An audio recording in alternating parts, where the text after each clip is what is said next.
नमस्कार. आज आपण एका अशा महान व्यक्तिमत्वाच्या जीवन प्रवासाचे नाट्यरूप सादरीकरण पाहणार आहोत, ज्यांनी आपल्या विचारांनी, लेखणीने आणि निर्भीड नेतृत्वाने स्वातंत्र्य लढ्याला नवी दिशा दिली. हे नाटक लोकमान्यांचा विचार वारसा जपण्याचा आणि नव्या पिढीपर्यंत पोचवण्याचा एक प्रामाणिक प्रयत्न म्हणून लोकमान्य टिळकांच्या 5व्या पिढीचं प्रतिनिधित्व करणाऱ्या व टिळक महाराष्ट्र विद्यापीठाच्या उपाध्यक्षा डॉक्टर प्रणिती टिळक यांनी लिखित लेजेंडरी लोकमान्य या पुस्तकाचे नाट्य रूपांतर आहे. चला तर मग लोकमान्य बाळ गंगाधर टिळक यांच्या प्रेरणादायी जीवन प्रवासाचा अनुभव घेण्यासाठी आपण सर्व सज्ज होऊया. सादर आहे लोकमान्य एक जाज्वल्य प्रवास. 23 जुलै 1856 रत्नागिरीतल्या एका घरात गंगाधर पंत टिळक फार उत्सुकतेने चकरा मारत होते. मनात प्रचंड घालमेल होती, कारण त्यांच्या आयुष्यातील सर्वात मोठी बातमी अगदी काही क्षणांवर येऊन ठेपली होती आणि अखेर घरातून ती आनंदाची किंकाळी ऐकू आली. गंगाधर पंतांच्या घरी पुत्ररत्न जन्माला आले होते. त्याला सारे प्रेमाने बाळ म्हणू लागले. पण तेव्हा कोणाला ठाऊक होतं की हाच बाळ पुढे जाऊन सबंध हिंदुस्थानाच्या मनावर अधिराज्य गाजवेल आणि सबंध देश त्यांना लोकमान्य म्हणून ओळखेल. लहानपणापासूनच त्यांची बुद्धिमत्ता विलक्षण होती. ज्ञानाची ओढ, अभ्यासाची तळमळ आणि प्रश्न विचारण्याची वृत्ती हे त्यांच्या तेजस्वी व्यक्तिमत्वाचे पहिले पैलू होते.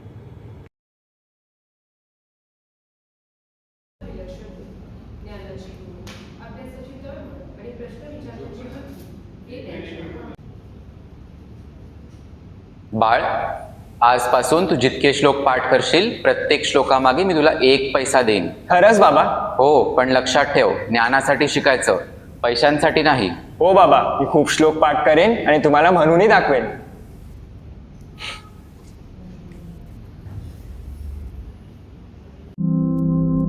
यदा यदा हि धर्मस्य ग्लानिर्भवति भारत अभ्युत्थानमधर्मस्य तदात्मानं सृजाम्यहम् परित्राणाय साधूना विनाशाय च दुष्कृता धर्म संस्थापनार्थाय संभवामि युगे युगे. शाब्बास, तू खूप मेहनत घेतलेली दिसतेय. आता याचं बक्षीस म्हणून तुला वचन दिल्याप्रमाणे हा घे, 1 पैसा. दिवस पुढे जात होते, श्लोक वाढत होते आणि त्या छोट्याशा नाणेपेटीत नाणीही साचत होती.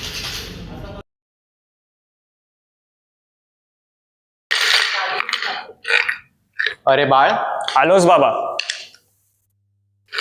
तुझा गल्ला तर भरून आला. आता या पैशातून तुला हवं ते घे. हो बाबा, मी मनाशी ठरवले आहे, मी या पैशातून खूप सारे पुस्तके घेईन. वा, इतर मुलं खेळण्यांचा हट्ट धरतात आणि तू पुस्तकांचा. खूप शिक आणि खूप मोठा हो. हो हो, संपला का तुम्हा पिता पुत्राचा भरत मिलाप? चला पाहू झोपायला आता, फार उशीर झालाय.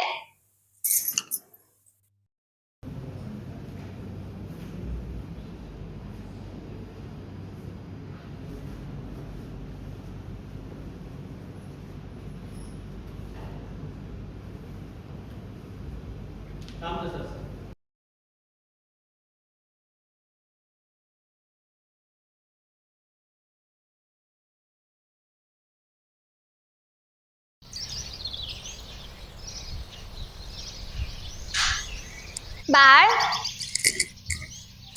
बाळ उठ आता, सकाळ झाली, शाळेला जायचंय ना. हो गाय, थोडा थांब, उठतो मी. मुलगा ना. चल बाळ, 5 शाळेला उशीर होईल.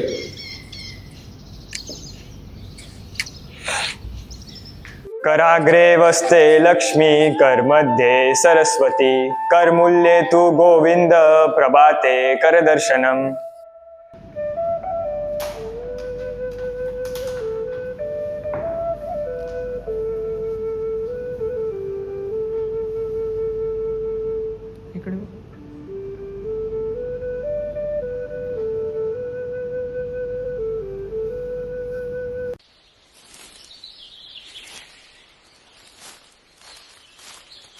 बाबा बाबा, त्या गाई पा किती किती पांढऱ्या शुभ्र आहेत ना.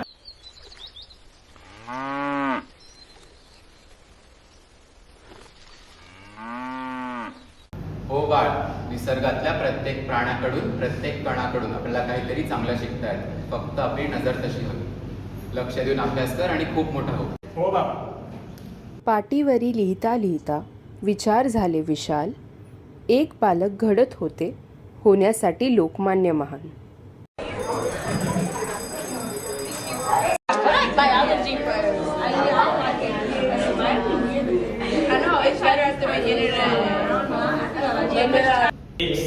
नमस्ते. आज आपण बेच्या पाड्याची उजळणी करूया. चला सुरू करा. बे बे बे बे तुमच्या बे त्रिक्षा म्हणत राहा, मी आलोच.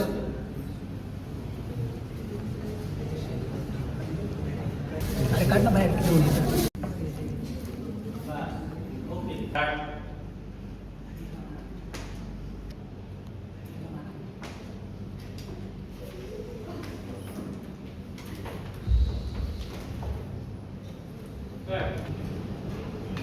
काय रे मुलांनो, काय मस्करी चालली?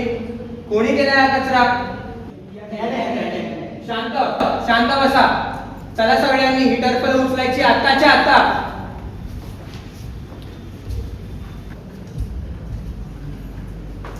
हो बाळराजे, तुम्हाला काय वेगळं सांगायला हवं? चला कामाला लागा. मास्तर, मी शेंगा खाल्ल्या नाहीत, मी टरफले उचलणार नाही. काय काय म्हणालास? मास्तर, मी शेंगा खाल्ल्या नाहीत, मी टरफले उचलणार नाही. आणि अशा रीतीने क्रांतिकारी व स्वतंत्र विचारधारेवर पाऊल टाकत खरी सुरुवात झाली या जाज्वल्य प्रवासाला. विद्या विनयाने शोभते, ज्ञानाला नम्रतेची जोड मिळाली की व्यक्तिमत्व तेजस्वी होतं. आणि तशाच या तेजस्वी बालकाच्या आयुष्यात आता एका नव्या पर्वाची सुरुवात होणार होती. बालपण मागे सरकत होते आणि संसाराची चाहूल दाराशी येऊन उभी होती. वयाच्या अवघ्या 15व्या वर्षी त्यांचा विवाह सत्यभामाबाईंशी झाला. पण सुखाचे हे दिवस फार काळ टिकले नाहीत. काही काळातच वडील गंगाधर पंतांचे अचानक निधन झाले. बाळाच्या डोक्यावरची संस्कारांची मायेची छत्रछाया एकाएकी हिरावून घेतली गेली. पण त्यांनी दिलेली मूल्यांची शिदोरी आणि संस्कार मात्र बाळाच्या सोबत कायम राहिले. बाळ गंगाधर टिळक आता वयाने आणि विचाराने मोठे होत होते. सोबतीने त्यांच्या मनात समाजाला, व्यवस्थेला छेद देणारे अनेक प्रश्न थैमान घालत होते. पुण्याच्या प्रसिद्ध डेक्कन महाविद्यालयात प्रवेश घेतल्यानंतर त्यांच्या विचारांच्या ठिणगीला जणू वणव्याचे स्वरूप मिळाले.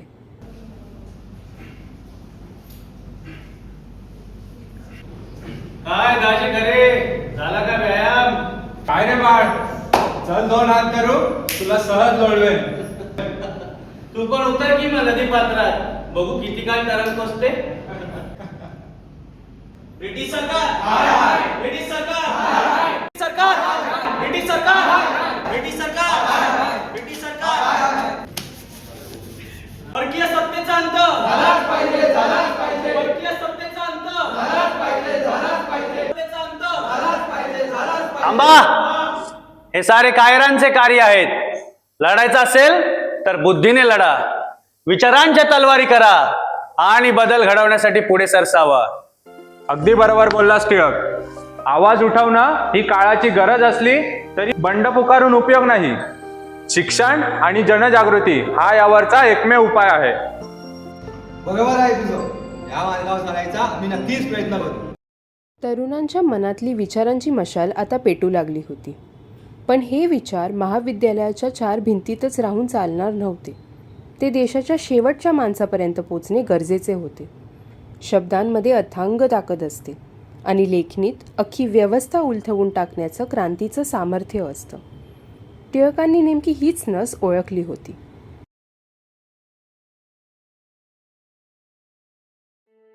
लोकांपर्यंत पोहोचून सरकारचं क्रूर सत्य त्यांच्या डोळ्यांसमोर आणलंच पाहिजे. विचारांची क्रांती घराघरात पोचली पाहिजे. पण नेमकं करायचं काय? आंदोलनं, घोषणाबाजी की उपोषण? यातलं काही नाही. आगरकर, तलवारीच्या जोरावरती लोक काही काळ घाबरून राहू शकतात, पण माणसाच्या लेखणीतून त्याचं ज्ञान हे पिढ्यानपिढ्या वाहत असतं. त्यांना लढण्याची क्षमता देत असतं. म्हणजे लेख लिहायचे? नुसते लेख नाही लिहायचे, आपल्या स्वतःच्या वृत्तपत्रातून लेख लिहायचे. मग वाट कसली बघायची? लिहूया. आपल्या शब्दांनी गुलामगिरीच्या अंधारात अडकलेल्या लोकांच्या मनात स्वातंत्र्याची ज्वाळा पेटवून देऊया. आणि या ब्रिटिश सरकारचं क्रूर सत्य सुद्धा आपण लोकांसमोर आणूया. आणि याच ज्वलंत विचारातून जन्म झाला केसरी आणि मराठा या दोन रणशिंग फुंकणाऱ्या वृत्तपत्रांचा. हे घ्या दादा आपला पहिला अंक.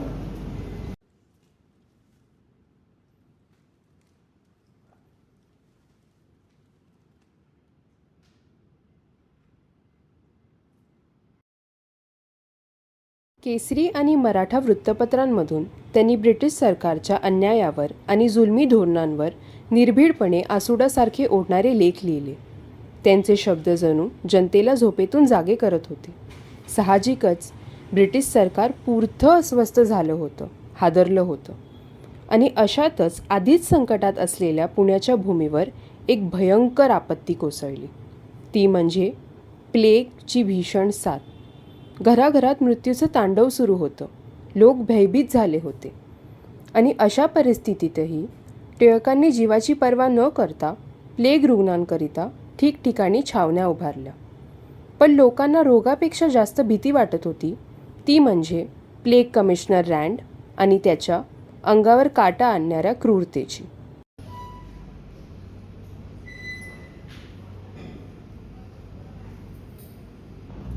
So boys, get those bloody Indians.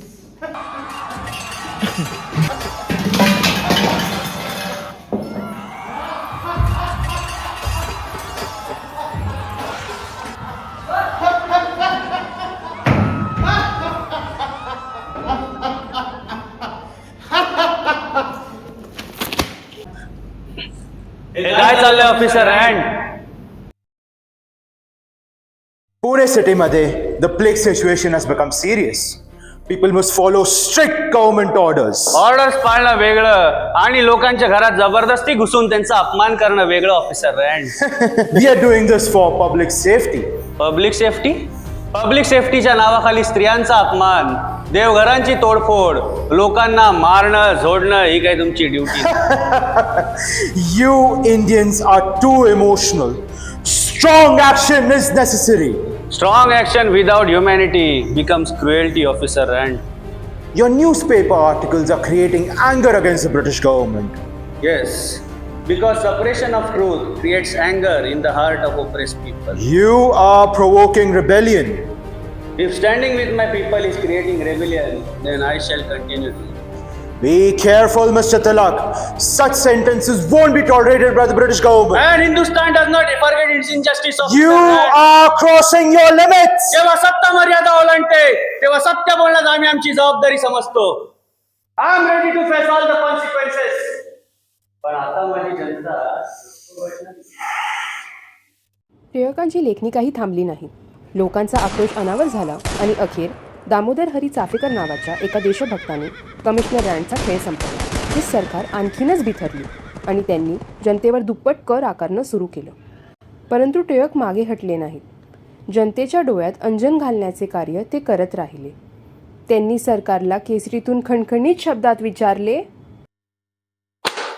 सरकारचे डोके ठिकाणावर आहे काय? ब्रिटिशांनी टिळकांचा आवाज दाबण्यासाठी त्यांना राजद्रोहाच्या गुन्ह्याखाली काळ्या पाण्याची शिक्षा सुनावली, म्हणजेच मंडालेच्या कारागृहात डांबण्याचा निर्णय घेतला. पण त्या मूर्खांना माहीत नव्हतं की माणसाच्या शरीराला तुम्ही साखळदंडात जखडू शकता, पण त्याच्या क्रांतिकारी विचारांना कैद करणं इतिहासात आजवर कोणालाच शक्य झालेलं नाही.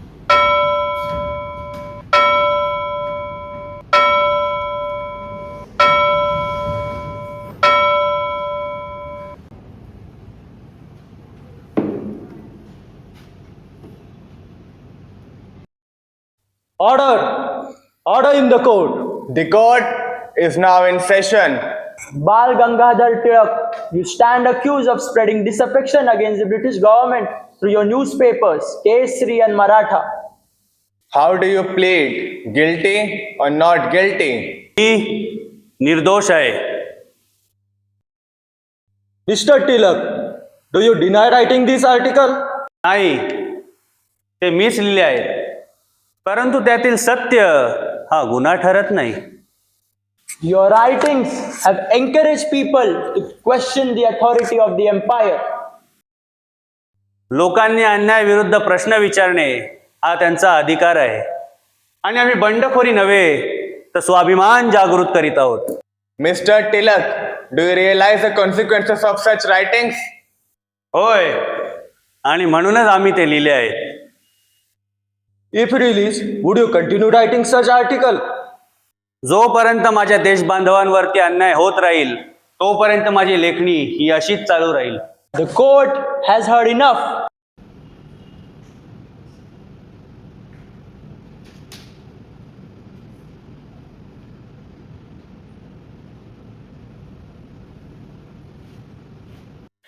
Mr. Bal Gangadhar Tilak, this court finds you guilty of sedition against government. You are hereby sentenced to 6 years of rigorous imprisonment in Mandale, Burma. Do you have anything to say before the court rises? ज्युरीच्या निर्णयानंतरही मी स्वतःला निर्दोषच समजतो, कारण का माणसाचं आणि राष्ट्राचं भवितव्य नियंत्रण करणाऱ्या या न्यायव्यवस्थेपेक्षाही उच्चतम अशा शक्ती आहेत आणि त्या परमेश्वराची अशी इच्छा असावी की आम्ही स्वतंत्र राहण्यापेक्षा बंदिवासात राहून आमच्या अंगीकृत कार्याला ऊर्जित अवस्था द्यावी. आज तुम्ही मला अटक करू शकता, माझं शरीर कारागृहामध्ये बंद करू शकता, पण भारत मातेच्या स्वातंत्र्याची आकांक्षा कधीही कैद करू शकत नाही. मला विश्वास आहे की सत्याचा विजय हा अटल आहे. आपल्या माणसांचा विरह आणि तब्येतीची खालावलेली साथ या सगळ्या परिस्थितीच्या मध्यभागी राहून सुद्धा मंडालेच्या कारागृहातून प्रदीर्घ काळानंतर जेव्हा ते बाहेर आले तेव्हाही त्यांचा हा लढा थांबला नाही. उलट तो अधिक तीव्र झाला. 6 वर्षाच्या कारावासाने टिळकांचा देह थकला असेल, पण त्यांचा निर्धार नव्हे. मंडालेहून परतताच त्यांनी 1915 होम रूल चळवळची स्थापना केली आणि स्वराज्याची चळवळ नव्या उमेदीने चेतवली. या चळवळीने देशभर जनजागृतीची लाट उसळली आणि 1916च्या लखनौ अधिवेशनात लोकमान्यांचा आवाज इतिहासात कोरला गेला. स्वराज्य स्वराज्य हा माझा जन्मसिद्ध अधिकार आहे आणि तो मी मिळवणारच. प्रत्येक माणसाला एकत्र आणणं अनिवार्य झालं. लोकांच्या मनाला एकत्र जोडण्यासाठी त्यांनी निवडला थेट लोकांच्या श्रद्धेचा, अस्मितेचा मार्ग. होय, गणपती बाप्पाच्या उत्सवाच्या माध्यमातून त्यांनी संपूर्ण महाराष्ट्रात जनजागृतीची एक अभूतपूर्व ज्योत पेटवली. गणपती बाप्पा मंगलमूर्ती.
गणपती बाप्पा मंगलमूर्ती.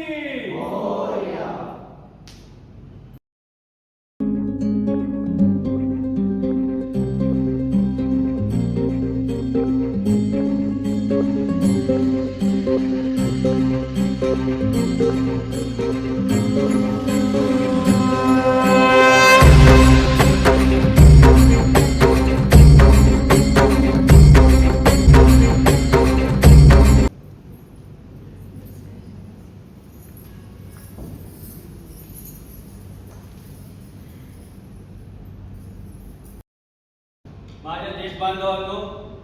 फक्त सांस्कृतिक कार्यक्रम नाही, तर हा आपल्या एकजुटीचा संदेश या जुलमी ब्रिटिश सरकारला आपल्याला द्यायचा आहे की यांची ही कूटनीती की तोडा फोडा आणि राज्य करा आपण चांगली ओळखलेली आहे. अहो, कोण कुठला हा इंग्लंड देश? आपण सगळे हिंदुस्थानी एकत्र मिळून थुंकलो तरी असा वाहून जाईल हा इंग्लंड देश. म्हणून एकत्र व्हा, एकत्र राहा आणि या जुलमी ब्रिटिश सरकारची पायमुळं उकडून हिंदुस्थानाच्या सत्तेवर फेकून टाका. भारत माता की जय. वंदे मातरम. जातपात धर्म यांच्या पलीकडे जाऊन समाजाने एकत्र यावं हीच टिळकांची मनीषा होती. आणि अभिमानाची गोष्ट म्हणजे 100हून अधिक वर्ष झाली तरीही तीच पवित्र परंपरा आजही तितक्याच उत्साहाने अखंड सुरू आहे. ज्ञान, शिक्षण आणि ज्वलंत विचार हाच त्यांचा खरा वारसा होता. हीच त्यांची खरी परंपरा होती. विद्या गुरुनाम गुरुः, ज्ञानालाच सर्वोच्च गुरु मानणारी परंपरा म्हणजे टिळक महाराष्ट्र विद्यापीठ. लोकमान्य टिळकांच्या राष्ट्रवादी विचारातून प्रेरणा घेत ही संस्था ज्ञान, शिक्षण आणि समाज जागृतीचे कार्य करत आहे. इथे विद्यार्थ्यांना पदवीच नव्हे तर विचारांना दिशा आणि ज्ञानाची शक्ती दिली जाते. टिळकांनी पेटवलेली शिक्षणाची ज्योत आजही या विद्यापीठातून अखंड प्रज्वलित आहे आणि तोपर्यंत आपले लोकमान्य आपल्या कायम जिवंत आहेत. धन्यवाद.